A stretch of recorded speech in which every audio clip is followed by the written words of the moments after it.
ముందుగా మహాత్మా జ్యోతిరావు పూలే గారికి జోహార్లు. మరి ఈరోజు ఆయనది మరి జయంతి సందర్భంగా మరి ఈ భారతదేశంలో ప్రతి ఒక్క పౌరుడు ఆయనకు ఘన నివాళులు అర్పించాలని కోరుకుంటూ, మరి ఆ మహనీయుల త్యాగం ఉన్నది కాబట్టి ఈరోజు ఈ నేలన ఇంత స్వేచ్ఛగా ఉంటున్నాం.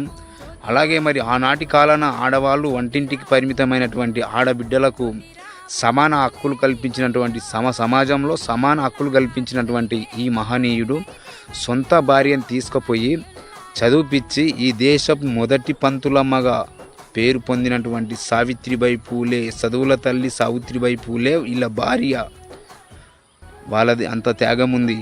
ఎందుకంటే వాళ్ళ ఆశయాలను మోసుకొని వాళ్ళ ఆశయాల కోసం పనిచేయాలని ఈ దేశంలో ప్రతి ఒక్క పౌరుడికి చెప్పదలుచుకుంటున్నాం. ఎందుకంటే వాళ్ళ త్యాగం లేనిది మనం లేము.